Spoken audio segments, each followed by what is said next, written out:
Hello and welcome. For this one, I'm going to go through the builder stats that I run in all of my builds these days. I get asked quite frequently about my stats for my builders. How much range do you run on your monk?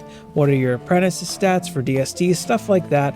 So I'm going to go through each of my builders and talk about what their stats are, but more importantly, the stat priority, what I think about when I'm leveling gear, and why my stats are what they are.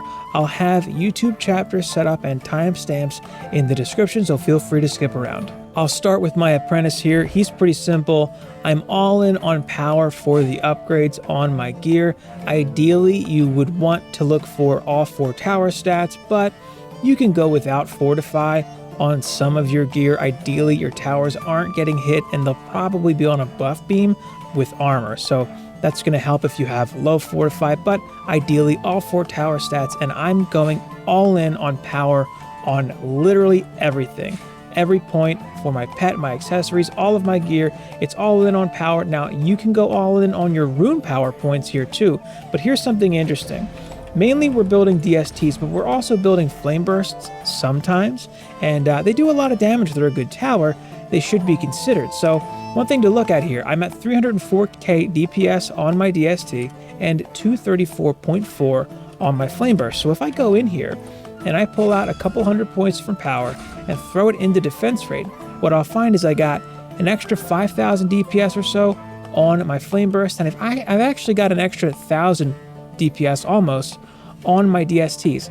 You know, if you really want to min-max this and optimize everything, you'll have to play around a little bit with defense rate. For me, it just so happens that if I throw a couple hundred points into defense rate from my rune power, then that gives me a little bit of a boost in DPS on those towers. That said, you generally do want to cater to the DSTs because they are going to prioritize high priority enemies, Jinn, Sharkin, Copters, that sort of stuff. Flame bursts have way less range and they don't have target priority, so the power is more for the DSTs. Flame bursts love defense rate. In fact, I do have fusion flame bursts set up, and I gave this guy gear that was sort of hand-me-down gear from my fusion infernos. As I was getting better pieces for fusion infernos, I passed this gear down to this guy, so the points are in power for most things. But here's what happened when I was leveling new gear for him and experimenting with stats.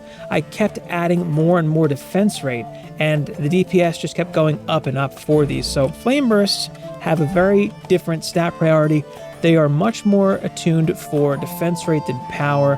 That said, you're going to get more use out of DSTs. So for your main builder, I would recommend keeping it simple, just going all in on power on your gear. But if you're going flame burst heavy on a build for some reason, you would probably be best swapping all of those rune power points out of power and into defense rate to cater more to your flame bursts. But yeah, DSTs are kind of where it's at, and for them, it's more about power. For traps, it's a little different. I did prioritize range a bit, unlike the Apprentice, who can just get enough range from the gear having rolls on it. I felt like I always needed a little more range on my trap Huntress, so early on in 1.1 and in 1.2 with fusion gear, I rushed 4,000 range. I felt like that was a good minimum to be able to do all content essentially early on in 1.1, early on in Massacre Survival Progression. I had range and power a little more even, where they were both kind of around 4K for a while until I started getting better gear, and then I started to upgrade more into power. So in terms of how my points are actually spent, I've got 2 pieces of gear here with range, and then 2 pieces with power. For the armor specifically, 2 pieces of armor with range, 2 pieces of armor with power. My weapons got power, my pet, my giraffe has power, and then 2 accessories have power and 1 has range. That's how I've split it up. I've always thought range was more important for traps. Now that said, you can split this up amongst 2 Huntresses. So I've always had another Huntress set up since the middle of 1.1 with a ton of range, which is nice because certain traps don't need power, really, they need range more. So gas traps, having huge gas traps or huge darkness traps can be pretty nice. Now, the difference in the range here is pretty substantial. We're talking double the range here on this range trap Huntress, 8,400 versus 4,200. but the size difference isn't that spectacular. That's what you get for doubling your range. This is the kind of thing that you put points into and build a character around when you've got, you're at the end of endgame and you're just trying to min-max something. That's what I did here for this hero. But she's normally in my gas trap gear. So for gas traps, specifically fusion gas traps, I went all in on range, but for gas traps and darkness traps, you don't need power. So if you get good pieces that don't have power rolls, you can just throw them on a range trap Huntress for crowd control. So that's what I've been doing with the stats for my traps. I usually just do everything on this Huntress, mostly because I'm lazy and I don't feel like swapping over to my crowd control trap Huntress unless I actually need fusion gas. I find that 4,000, 4,500 range is plenty for traps to get through pretty much all content, no sweat. As long as you have a good build, you don't need that much range. And then power right after that is the main stat. So 60-40 or 70-30 between power and range on my traps.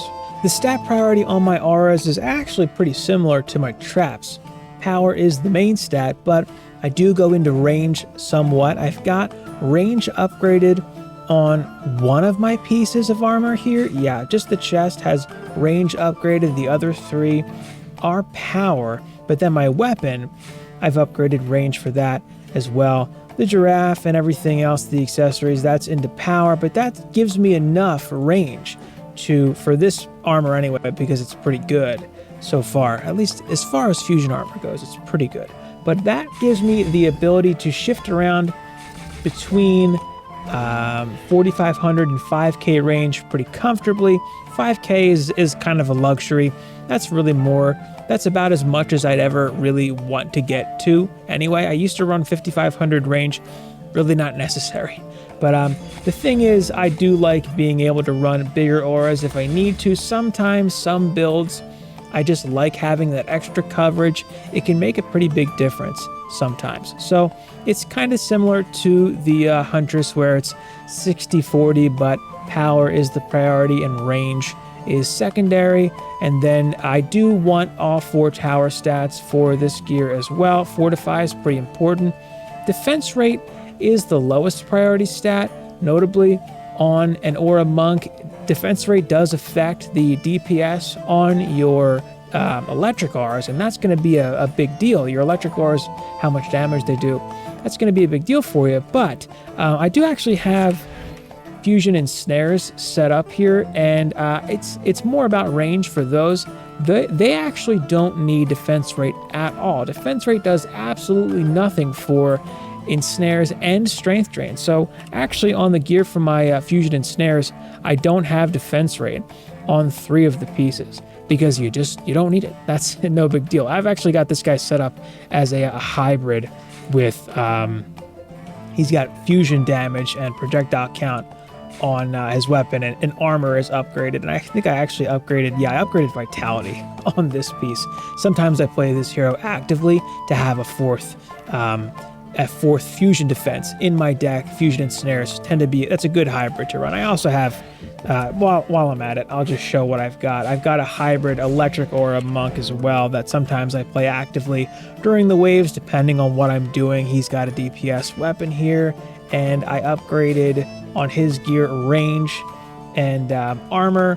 The interesting thing, I upgraded power on some of the gear, 2 pieces of power, 2 pieces of range. Big surprise, exactly what I did on the others. And he's got range and power, range and power mixed in on his accessories as well. I've got a speedy gemstone on him at the moment. Now, what's interesting about running a hybrid monk, boost monk for electric auras is that you get the active builder bonus if you stay out. So it's 33% damage straight up. That's why it kind of works out to where you're not losing a ton of damage. Just food for thought. You can set up a hybrid boost monk for electric auras too. I find myself using the ensnare hybrid more. But anyway, in terms of general stat priority for auras, I would say it's very similar to the traps for me. Range is a consideration. It's kind of 60-40 or so, but I like a little more range on my auras. I like to be able to fluctuate between 4,500 and 5,000 if I ever feel like I need more. I can move my rune power around. That's the level of flexibility I like with my auras. For the EVA, it's pretty simple. I have one setup for buff beams and one setup for walls. So for the one with buff beams, it's pretty much all about power. All of your upgrade points can go into power. You definitely do want two separate EVs, one for walls, one for buff beams, because their stat priority is a night and day difference. You do want some fortify on a buff beam EV. Ideally, you'd have all 4 tower stats on all of the gear for a buff beam EV, because having defense rate and range is going to help your buff beam, but range and defense rate scale really poorly. Power scales much better. That said, fortify is a consideration. If you drop a buff beam and max it out, if you have 3906 fortify, 3906 fortify, that will allow you to have the cap for bonus armor, which is going to be 60%. That said, I don't normally do that. I normally do have all of my points in power because I'm only losing 1.29% armor for the buff beam, and I'm generally using my overclock beams rifted fusion anyway, so I care more about the fusion armor. 50% flat bonus, 1.29% armor is not going to make or break the build. So I just go all in on power for the buff beam EV. For the walls, it's all about fortify. You can literally have just fortify on this gear, and that's fine. You can have a couple rolls of defense rate because generally speaking, you're going to use your waller for shock beams too, since they have very little HP, but this EV's main purpose is going to be walls. And then another benefit is also her buff beams are going to not need to be maxed out to hit that armor cap. 3 level ups hits 60% bonus armor here. Something else to consider: if you're just going to drop a beam for armor, you could use your Waller EV if you wanted to, but the Waller EV is nice and simple. It's just fortify. And yeah, absolutely, you do want 2 separate EVs, one for overclocks and one for walls. Of course, we can't forget about the Squire. I've got one set up for walls and one set up for harpoons. The spike blockades for the walls here are all fortified, just like the EV Waller. It's all about fortify for your gear. Fortify is all you need for spike blockades, for what it's worth. And for the record, spike blockades are better HP per DU than a 3 DU EV wall, all things equal.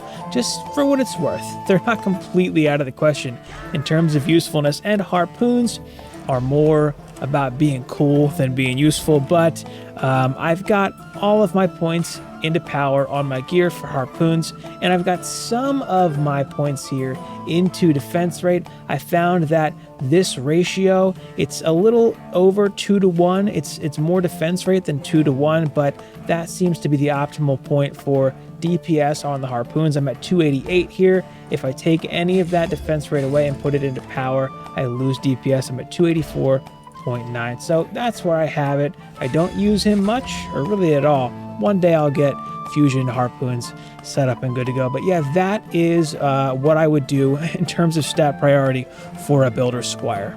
All right, that ought to do it for my rundown of late game stat priority. Just a quick recap: you can go all in on your gear for your Apprentice. Traps and auras, I would say 60-40 or 70-30. Put some points into range, but prioritize power. Defense rate is a super low priority for auras, considering that ensnares and strength drains get nothing from them, whereas you could set up a second Huntress for traps that just need range mainly, particularly gas traps and darkness. For your EV, you'd want 2, one for overclocks and one for walls. The overclocks can go all in on power. You can lose defense rate on a piece or 2. It wouldn't hurt you too much. Literally just fortify is all that matters on your EV for walls, and you can basically build a builder Squire like you would a builder Apprentice, and a Waller Squire like you would a Waller EV. But yeah, that ought to do it for this one. If you have any questions, feel free to drop them in the comments. You can also join my Discord server. The link will be in the description, as well as to my Twitch channel. You can ask me questions there if you'd like, or play with me or with other people that are active in my Discord. But that ought to do it for this one. Thank you so much for watching.